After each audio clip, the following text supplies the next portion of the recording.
नमस्कार, मैं हूं अर्चना। आप देख रहे हैं प्राइम टीवी। वक्त हो गया है प्राइम उत्तर प्रदेश का। यूपी की सियासत में इन दिनों पोस्टर वॉर की राजनीति जारी है। सीएम योगी आदित्यनाथ के बटोगे तो कटोगे वाले बयान के बाद लगातार समाजवादी पार्टी के नेता कार्यकर्ता पोस्टर लगाकर इस बयान पर पलटवार करते हुए नजर आ रहे हैं। आपको बता दें कि हाल ही में कांग्रेस कार्यालय के बाहर एक नया पोस्टर सपा नेता आशुतोष सिंह ने लगाया, जिस पर लिखा है, हमने ये ठाना है, संविधान, आरक्षण, सौहार्द बचाना है।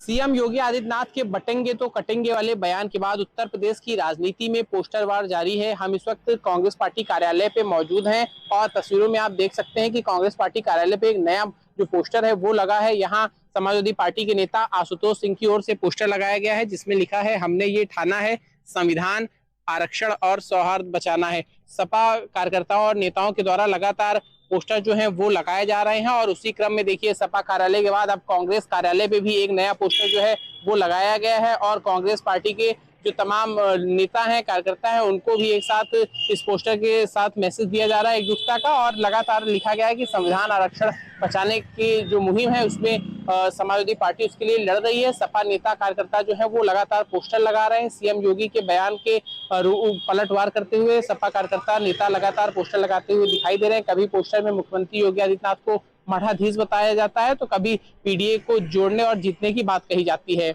अभिनव Singh, prime TV, Lucknow. Bharatiya Janata party असल में ये बटेंगे और कटेंगे का नारा जो दे रही है वो भाजपा के लोगों को दे रही है, वो संघ के लोगों को दे रही है और वो उन बिजनेसमैन को दे रही है जो लगातार भारतीय जनता पार्टी के अंदर आरोप और प्रत्यारोप की राजनीति चल रही थी। उसके लिए संदेश दिया गया है कि बटोगे तो जो Rahul Gandhi ji SC ST OBC के हक और हुकूक की बात कर रहे हैं तो वो उनको मिल जाएगा। तो बेहद दुर्भाग्यपूर्ण नारा है और इसकी जितनी मजम्मत की जाए, जितनी भर्त्सना की जाए वो कम है। और ये तो नारा उसी तरीके से हो गया कि एक कुल्हाड़ी से पेड़ को काटा जा रहा है और ये बता के काटा जा रहा है कि बेत जो है वो पेड़ की नस्ल की है। तो भारतीय जनता पार्टी के इस बयान की कड़ी मजम्मत की जाती है और पूरी तरीके से देश और प्रदेश की जनता एकजुट है कि भारतीय जनता पार्टी को हराएंगे। झारखंड में एक चुनावी रैली को संबोधित करते हुए सीएम योगी आदित्यनाथ ने कहा कि औरंगजेब ने देश को लूटा था, मंदिरों को नष्ट किया था। उसी तरह झारखंड मुक्ति मोर्चा का एक मंत्री था आलम, जिसके घर से नोटों की गड्डियां मिली थी। ये पैसा झारखंड के गरीबों का था जिसे लूट कर जमा किया गया था। वहीं इसके साथ ही उन्होंने पत्थरबाजों पर भी मंच से बड़ा हमला बोला।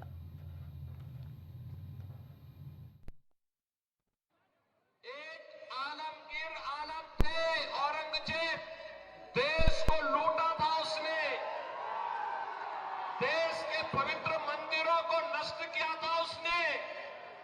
और दूसरा, झारखंड मुक्ति मोर्चा का भी तो एक मंत्री था आलमगीर, जो यहां लूट करके जिसके घरों में नोटों की गड्डियां के गरीबों के झारखंड वासियों का पैसा उसके घरों में कैसे नोट की गड्डियां उसके नौकरों और उसके परिवार के अन्य लोगों के घरों में किस रूप में पड़ी हुई थी।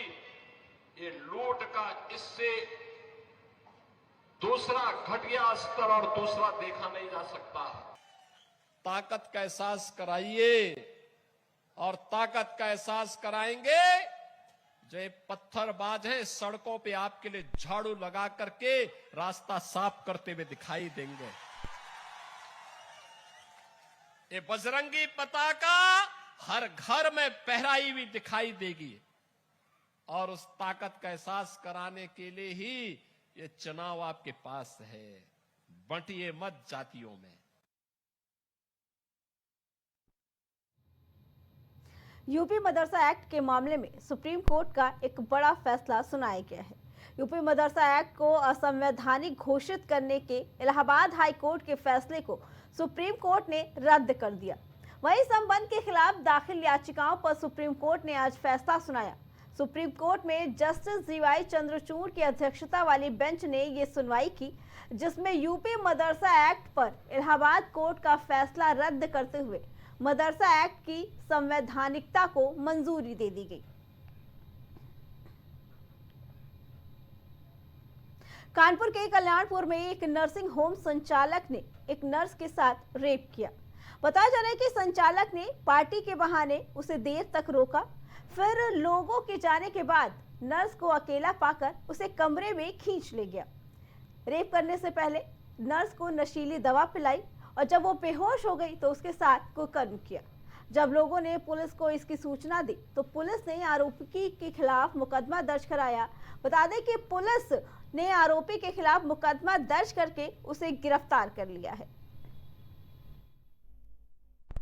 कल्याणपुर थाना क्षेत्र के अंतर्गत एक हॉस्पिटल जिसका नाम केपीएस है, वहां कार्यरत एक महिला के द्वारा इस बात की सूचना आज शाम में कल्याणपुर थाने पर दी गई कि वहां के ही एक व्यक्ति के द्वारा उनके साथ आज लगभग भोर में उनके साथ दुष्कर्म किया गया है।